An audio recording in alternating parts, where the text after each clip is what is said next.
준짱의 미스터리 오디오. 무더운 여름 남양 특집이 찾아왔습니다. 더운 여름을 오싹하게 해줄 자면서 듣기 좋은 미스터리 오디오는 총 10부작으로 준비되어 있으며 많은 관심 부탁드립니다. 그러면 지금 바로 미스터리 오디오를 시작하겠습니다.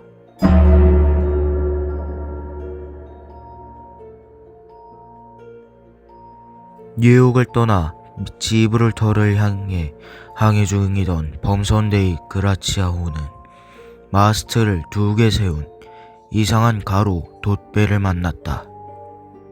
이 돛배는 마치 술주정꾼이 모는 듯 비틀거리면서 빠른 속도로 가까이 다가오다가 바람의 방향이 바뀌자 목적지도 없는 듯 뱃머리를 돌렸다. 데이 그라치아호 선장의 눈에는 그 배에서 키를 잡고 있는 사람의 모습이 보이지 않았다. 신호를 보냈으나 회답도 없었다. 두 범선 사이의 거리가 가까워지자 선장은 보트를 내려 2등 항해사와 2명의 선원을 대동하고 그 인기척 걷는 이상한 돛배로 가보기로 했다. 가까이 다가가자 그들은 고물의 페인트로 선명하게 메리셀러스트라는 배의 이름이 쓰여있는 것을 볼 수 있었다. 선장과 항해사가 범선으로 올라갔다. 1872년 12월 5일 오후 3시의 일이었다. 두 사람이 이 배에서 목격한 광경이야말로 그 후 100여 년 동안 좀처럼 풀리지 않은 수수께끼가 되었다. 그도 그럴 것이 그 배 위에는 그들을 맞이하는 사람이 하나도 없었던 것이다. 그들은 이물에서 고물까지 배를 사사치 뒤졌으나 사람이라고는 그림자도 찾아볼 수 없었다. 메리셀러스트호는 인간의 힘을 빌리지 않고 홀로 광대한 대서양을 항해하고 있었던 것이다. 그런데 이상하게도 배는 완벽한 상태였다. 선체도 마스트도 돛들도 모두 흠잡을 데가 없었다. 선창의 짐들, 술통들도 새끼로 묶인 채 제자리에 놓여 있었다. 식량과 음료수도 풍부히 저장되어 있었다. 선원실에는 선원들의 옷장과 잘 건조된 의복들이 말끔히 정돈되어 있었다. 그 옆에 있는 면도 칼들도 녹슬어 있지 않았다. 조리실에는 먹다 남은 음식이 들어있는 냄비들이 불이 꺼진 난로 위에 얹혀 있었다. 선장실의 식탁 위에는 아침 식사가 차려져 있었으며 반쯤 먹다가 둔 것 같았다. 한 쟁반에는 오트밀이 들어있었고 삶은 달걀의 끝이 나이프로 잘려 있었다. 한 쟁반 옆에는 기침약 약병이 열려 있었고 그 옆에는 병마개가 놓여 있었다.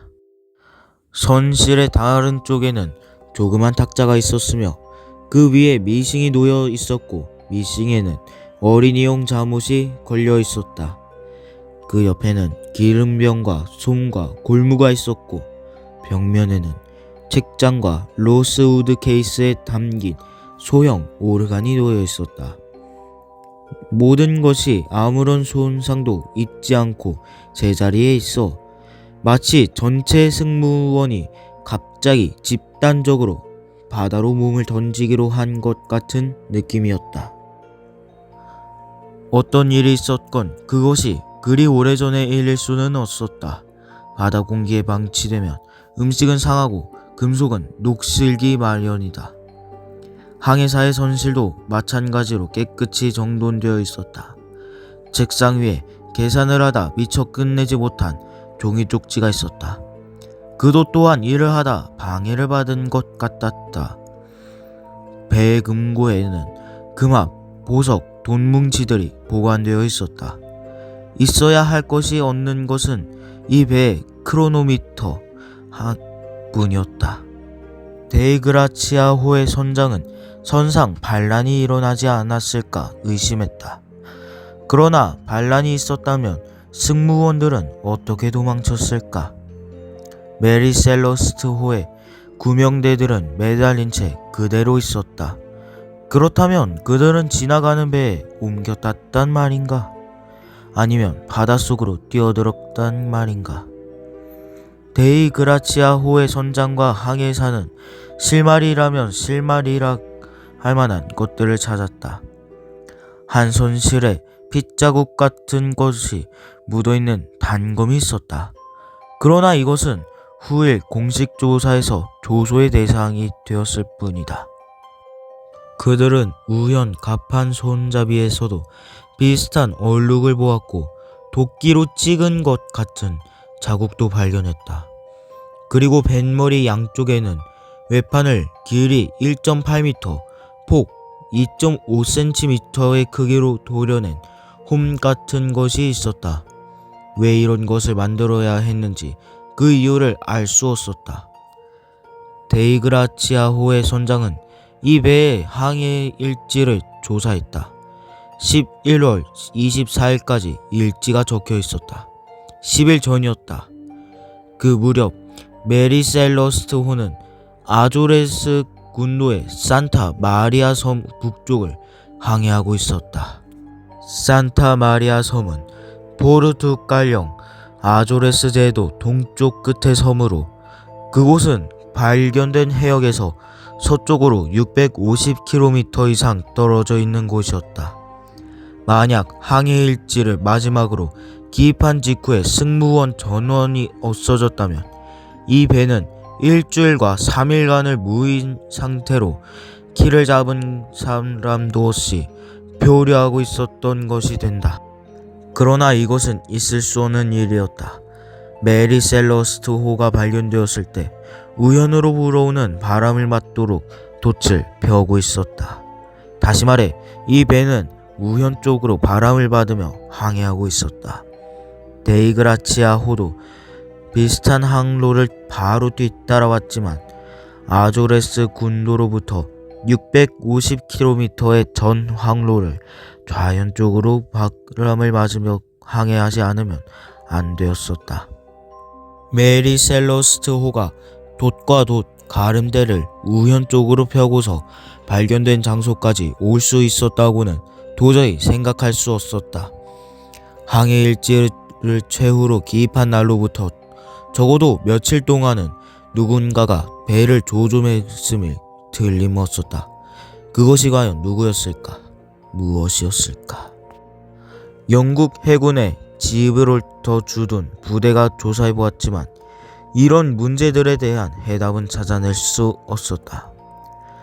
이 조사에서는 메리셀러스트호가 뉴욕에 선적을 둔 206톤급의 쌍돛 범선으로서 1871년판 아메리칸 로이즈 선명록에 등록되어 있다는 것과 싣고 가던 술통들 중에 하나의 사람의 손이 닿은 흔적이 있다는 것이 판명되었다. 또한 크로노미터 이외에도 이 배의 육분의와 적하 목록도 없어졌음이 밝혀졌다. 메리셀러스트호에 타고 있던 사람이 10명이라는 것, 즉 브릭스 선장, 그리고 그의 7명의 부하들, 선장의 처와 어린 딸이 배에 타고 있었다는 것도 판명되었다. 그들은 모두 행방불명이었다. 그러면 공식 견해는 뭘까? 당시 가장 합리적인 설명이라고 볼 수 있었던 것은 영국과 미국의 당국자들이 내놓은 공식 견해였다.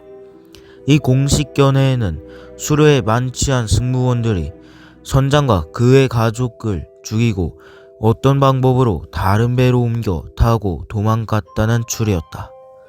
그러나 이런 추리는 실은 성립될 수가 없었다.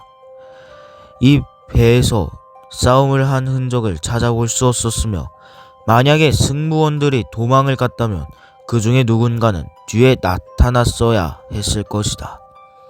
수십 가지 추측이 나왔다. 거대한 문어나 어떤 괴물이 나타나 배는 조금도 손상하지 않고 승무원들만 탈취해 간 것이 아닐까? 배가 바다 밑바닥에서 새로 솟아오른 신비스러운 섬과 만난 것은 아닐까? 그래서 승무원들이 이 섬을 상륙했다가 배에 되돌아오지 못하고 섬과 더불어 대서양 밑바닥으로 가라앉아 버린 것이 아닐까? 그래도 어느 정도 납득이 갈 만한 추측은 돌연한 선풍이나 소용돌이 물기둥에 승선하고 있던 전 승무원이 갑판에서 바닷속으로 휩쓸려 들어가지 않았을까 하는 추측이었다. 그렇게 메리 셀러스트호 사건 후 40년이 지난 1913년에 이 사건에 대한 주목할 만한 설명이 런던에서 발간되는 스트랜드지의 기사로 발표되었다. 필자는 햄프스테드에 있는 어느 학교의 교장인 호와드 림포드라는 사람이었는데 그는 자기 학교의 직원이었던 아벨 포스티그라는 사람이 남긴 어떤 문서에 관해 쓰고 있었다. 포스티그는 여행 경험이 풍부하고 훌륭한 교육을 받은 사람이었다. 이미 고인이 된 포스티그의 문서에는 메리 셀러스트호의 승무원들의 운명뿐만 아니라 뱃머리에 바여있는 이상한 홈에 관해서도 설명한 기록이 들어있었다. 포스티그는 자기가 이 배의 마지막 항해 때 비밀 선객으로 그 배에 타고 있었으며 그 배를 덮친 비극에서 살아남은 유일한 생존자였다고 말하고 있다. 그 문서에 의하면 그는 브릭스 선장의 절친한 친구였다. 이유는 밝히지 않았으나 포스티그는 서둘러 미국을 떠나야 했으므로 브릭스 선장이 몰래 배에 태워주었다고 한다. 항해 중 브릭스 선장은 배에 복수를 시켜서 어린 딸을 위해 특별한 갑판을 만들게 했다. 뱃머리 외판에 좁다랗게 파여진 홈은 이 특별 갑판을 지탱할 지주들을 세우기 위한 홈이었다. 어느 날 브릭스 선장은 사람이 옷을 입은 채로 헤엄을 얼마나 잘 칠 수 있느냐에 관해 항해사와 장황한 논쟁을 벌였다. 자기의 지론을 증명하려고 브릭스는 바다로 뛰어들어 배의 주변을 헤엄치기 시작했다. 두 승무원이 그를 따랐으며 나머지 사람들은 갑판 위에서 구경했다. 그때 갑자기 뱃머리 가까이에서 헤엄치고 있던 선원이 공포의 비명을 지렀다. 선장의 처와 딸을 비롯해서 전 승무원이 새로 만든 갑판으로 몰려갔다. 그러나 어린이용 갑판은 그들의 중량을 지탱치 못하고 금방 붕괴되어 내려앉았다. 그래서 전원이 바다로 떨어졌다. 그들은 헤엄치던 선원을 습격한 상어들의 밥이 되고 만 것이었다. 포스티그만이 살아남았다. 그도 배로 기어 올라갈 수는 없었고 부서진 갑판에 파편에 매달린 채 메리 셀러스트호가 표류해 가는 것을 보고만 있었다. 그는 며칠 동안 표류한 끝에 반죽음이 되어 아프리카 서북 해안에 닿았다. 포스티그의 수기는 얼핏 흠잡을 데가 없는 이야기를 전해주고 있는 것 같다. 그러나 배가 어떻게 해서 발견된 해역까지 갈 수 있었느냐 하는 수수께끼에 대한 해답은 되지 못했다. 그리고 교양이 있는 사람으로서도 피할 수 없었던 세부적인 실수들이 들어있었다. 포스티그는 메리 셀러스트호가 600톤이라고 했으나 사실은 그 3분의 1이었다. 포스티그는 선원이 영국 사람들이었다고 말하고 있으나 사실은 대반이 네덜란드 사람들이었다. 그리고 무엇보다도 데이그라치아호의 증언에 의하면 당시 메리 셀러스트호는 수노트의 속도로 항해 중이었던 것이 분명한데 이런 배 주변에 사람이 헤엄친다는 것은 도저히 생각할 수 없는 일이다. 이와 같이 앞뒤가 맞지 않은 면도 있었으나 그래도 포스티그의 설명보다 더 훌륭한 설명은 현재까지 나오지 않고 있다. 그리고 앞으로도 나오지 않을 것 같다. 사람도 없이 혼자의 힘으로 항해한 이 배의 수수께끼는 영원히 풀리지 않고 남을 듯 하다.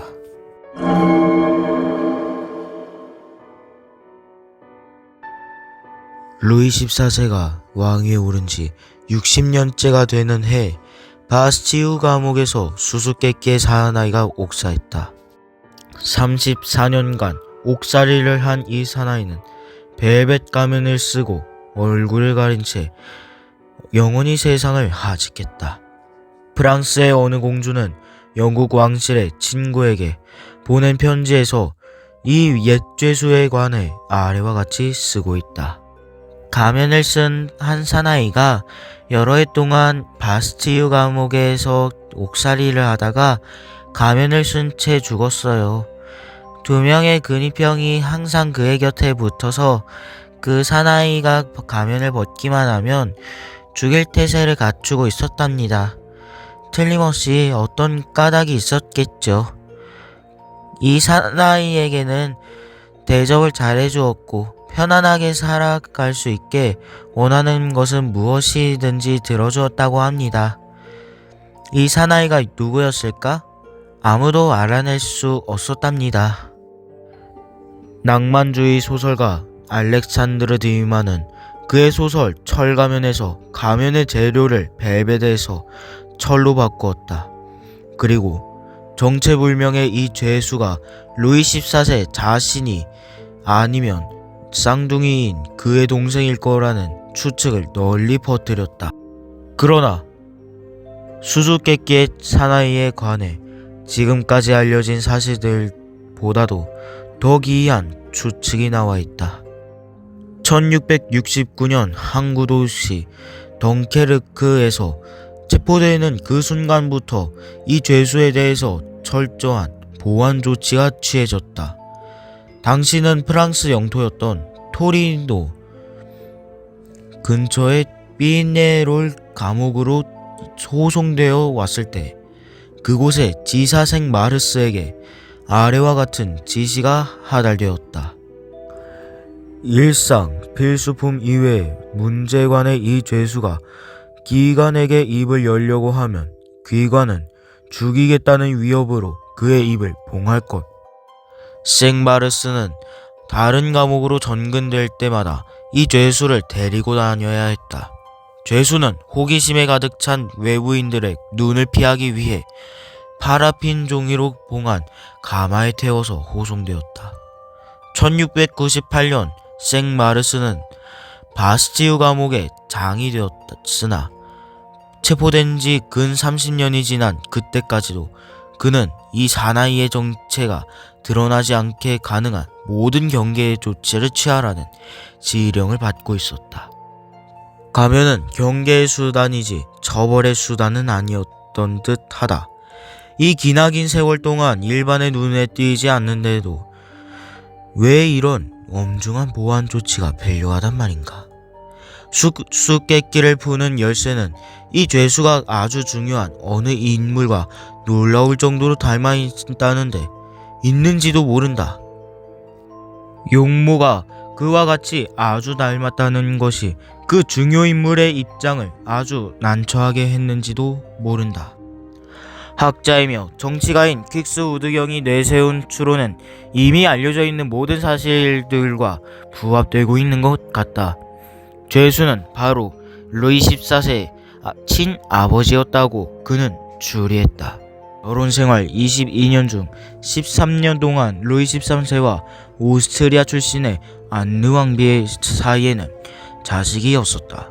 당시 프랑스의 실권을 쥐고 있던 제상 리슐리 외 추기경은 자기파의 세력을 유지를 위해 왕위 세자를 갖기를 원했다. 세자 역시 리슐리 외에 일파가 손아귀에 넣을 수 있을 것이기 때문이다. 단연간 왕과 여왕은 별거하고 있었다.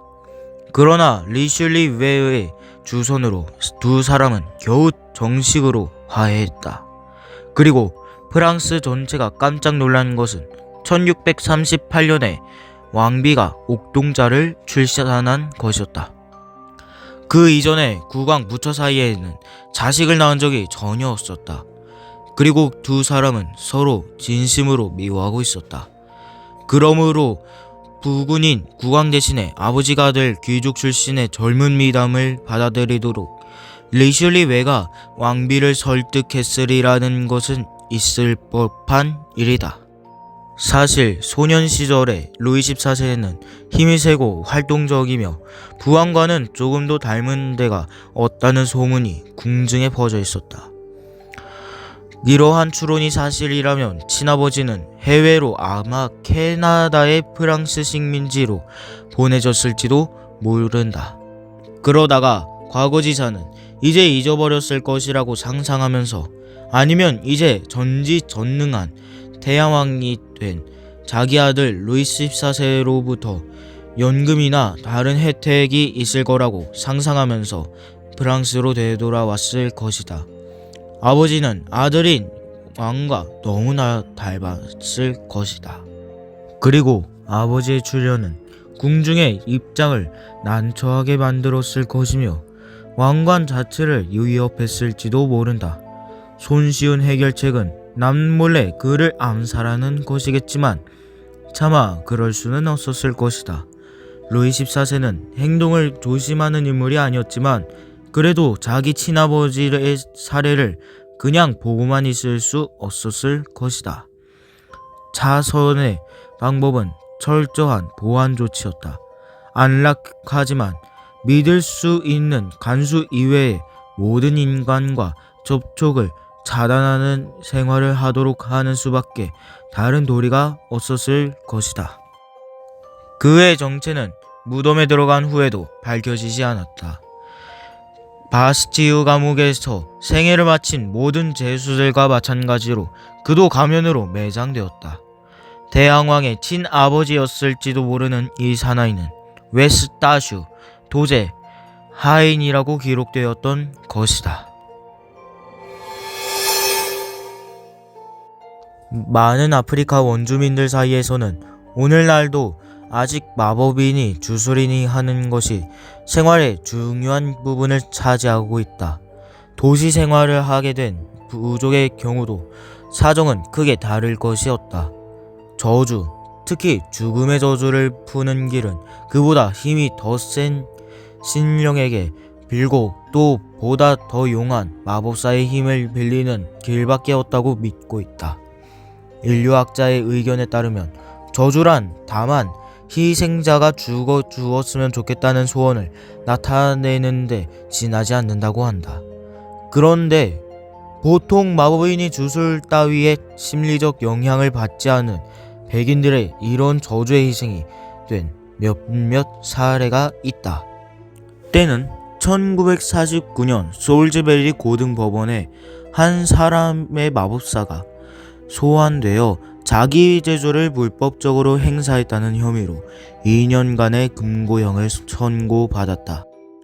다만 노인은 이때 어깨를 으쓱해 보이며 묵묵히 판결을 받아들였다. 그런데 판사가 그에게 부족이니 약재 따위를 모두 없애라고 지시하자 노인은 미친듯이 분노를 터뜨렸다. 그는 사자들아 거리로 되돌아오라 하고 저주를 소리 높여 외쳤다. 1949년경 솔즈베리는 세련된 근대 도시로 변모하여 지난 50년 동안 거리에 사자가 나타난 적이 없었다. 그런데 3주일 후 사자가 나타났다. 어미 사자 암수 한 쌍과 거의 다 큰 새끼 사자 3마리가 때를 지어서 도심지에서 3km 떨어진 거리를 유유히 활보하는 것이었다.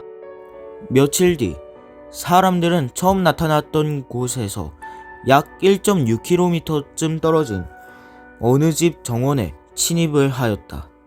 겁에 질린 온 가족이 베란다에서 지켜보는 가운데 그 사자는 염소 한 마리를 물어 죽였다. 사자들로 인한 피해는 속출해서 개, 소들이 떼죽음을 당했다. 보수들이 동원되고 독약도 놓았지만 아무 소용이 없었다. 일주일간 소동을 피운 뒤 사자들은 자리를 옮겨 이번에는 솔즈베리에서 25km 떨어진 마조에 나타나 금광에서 큰 피해를 입혔다. 어느 농가에서는 포수 두 사람이 철야 경계를 하고 있었는데도 사자들은 가축을 2마리나 잡아먹었다. 이 사건을 끝으로 사자는 2번 다시 나타나지는 않았다. 그런데 이 일이 있기 7년 전 에이드리언 브룩스는 마법을 경험했었다.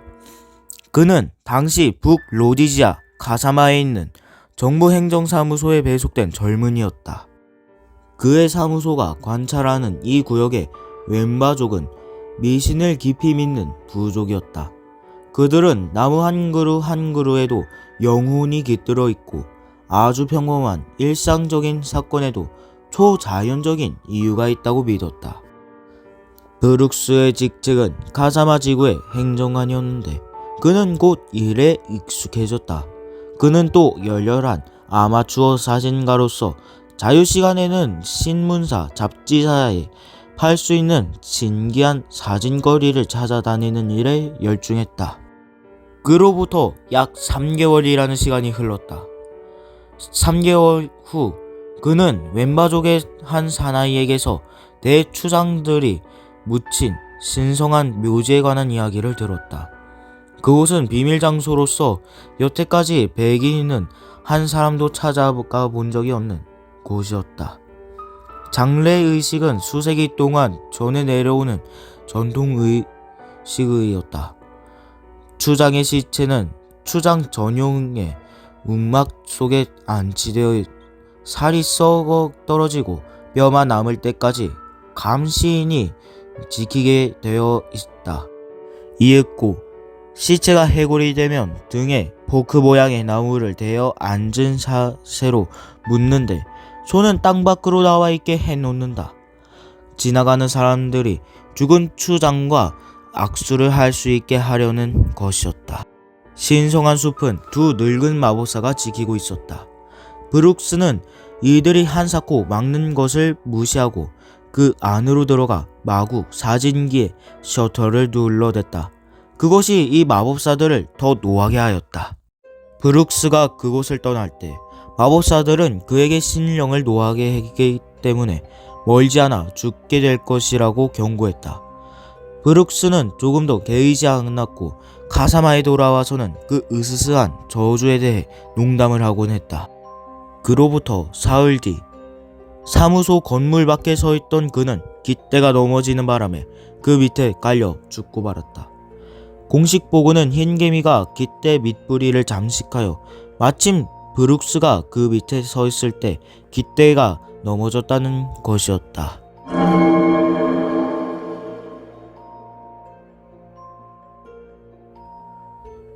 네, 이 콘텐츠가 저도 처음이라서요. 솔직히 조금 어색하네요. 네. 이번이 너무 덥잖아요. 이번 여름이 너무 더워가지고 그래서 한번 남양 특집으로 준비해봤습니다. 재밌으셨나요?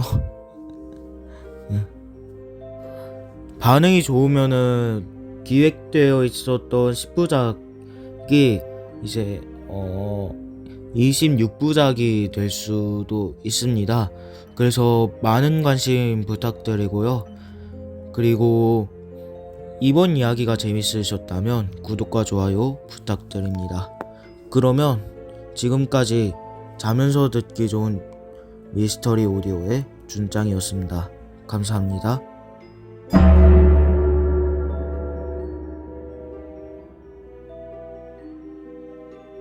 1321년 단테 알리기에이리가 죽었을 때 그의 걸작 신곡의 원고 일부가 온데간데 없이 행방이 묘연했다. 어떤 소녀가 갑자기 불꽃을 뿜어내며 타기 시작했다. 무도장에는 담배를 피우던 사람도 없었습니다. 테이블 위에도 촛불은 없었고 따라서 다른 데서 그 사람의 드레스에 불이 옮겨 붙었다고 생각되진 않습니다. 1917년 영국 요크셔 근교의 코팅리라는 마을. 16살의 소녀와 그의 사촌인 10살 소녀가 코팅리 골짜기에서 요정들과 함께 있는 사진을 찍은 것이 퍼지게 되었다. 그런데 하필 이때 심령론에 빠져있던 아서 코난 도일이 지지하게 되면서 일이 더 커지게 되었는데, 과연 이 사건들의 진실은 무엇일까?